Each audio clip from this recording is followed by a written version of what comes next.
Take traveller সাবে স্বাগতম। আজকে আমি আপনাদের সামনে একটি সচেতনতামূলক ভিডিও নিয়ে এসেছি, যা আপনাদের জন্য খুবই জরুরি জানা। এখানে দেখতে পাচ্ছেন কিউআর কোড দিয়ে, যদি আপনি এই কিউআর কোডটা যখন আসে তখন কিউআর কোডটা দিয়ে আপনার মোবাইলে যদি হোয়াটসঅ্যাপ লগ ইন করা থাকে, অ্যান্ড্রয়েড হলে 3 ডট ডান পাশে যে আছে ওইখানে ক্লিক করে কিউআরটা স্ক্যান করতে হয়, আর আইফোনের সেটিংসে ক্লিক করে লিঙ্কড ডিভাইসেস আর কি অপশনটা সিলেক্ট করে লিঙ্কের ডিভাইসে ক্লিক করতে হয়।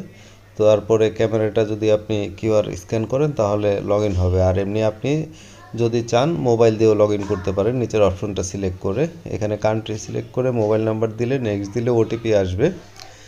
তো এইভাবে আপনি আপনার একটা মোবাইলে থাকা হোয়াটসঅ্যাপ আরও মাল্টিপল ডিভাইসে লগ ইন করতে পারেন। তো এখানে এটা হচ্ছে একটা সুবিধা যে আপনি আপনার ওয়ার্ক স্টেশন কম্পিউটারের মধ্যেও লগ ইন করে রাখতেছেন, আবার মোবাইলেও লগ ইন করে রাখতেছেন সেম অ্যাকাউন্ট। কিন্তু আপনি যদি এটা একটা থ্রেড আছে, যেটা হচ্ছে যে আপনি যদি না বুঝে এই ওটিপিটি কারোর সাথে শেয়ার করেন, সেই ক্ষেত্রে কিন্তু এটা একটা ঝুঁকির কারণ হতে পারে। কেমন ধরেন, আপনাকে ইদানিং বাংলাদেশে এই ফ্রড কেসটা বেশি হচ্ছে। আপনাকে ফোন দিয়ে হয়তো কোনো পুলিশ বা আইন প্রয়োগকারী সংস্থার পরিচয় দিয়ে আপনাকে বলবে যে আপনার এই মোবাইল নাম্বার দিয়ে একটা হোয়াটসঅ্যাপ গ্রুপ পরিচালিত হচ্ছে, যেটার অ্যাডমিন আপনি।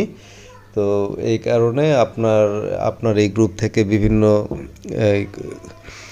গুজব ছড়ানো হচ্ছে বা এরকম ভয় দেখাবে। ভয় দেখানোর পরে আপনাকে বলবে যে ফোনটা লাউড স্পিকারে নিয়ে, অথবা যদি অন্য মোবাইল ইউজ করেন তাহলে ওই হোয়াটসঅ্যাপ যে মোবাইলে লগ ইন করা আছে সেই মোবাইলটা সামনে নিতে বলবে। তারপরে আপনাকে যেটা আসলে বলবে, তারা একটা কোড আসছে কিনা বলেন, এরকম বলতে পারে। তো বললে আপনি যদি এখানে মোবাইল নাম্বারটা দিয়ে নেক্সট দেওয়ার পরেই কোডটা ওই মোবাইলে চলে যাবে।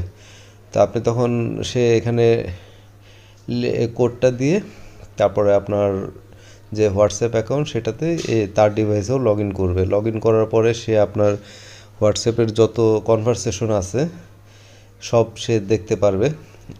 তো সেক্ষেত্রে দেখা গেলো আপনি কার সাথে চ্যাট করেছেন বা কী চ্যাট করেছেন, এখানে গোপন কিছু থাকলে সেটাও সে স্ক্রিনশট নিয়ে আপনাকে ব্ল্যাকমেল করতে পারে।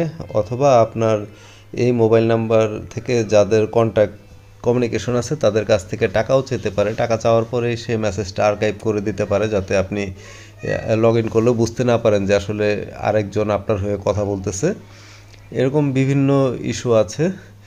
এছাড়া আপনার কাছে টাকাও চেতে পারে, বিভিন্ন কারণে ব্ল্যাকমেল করতে পারে, বা আপনার নামে একটা ভুয়া গ্রুপ খুলে সে বিভিন্ন অ্যাক্টিভিটিস চালাতে পারে।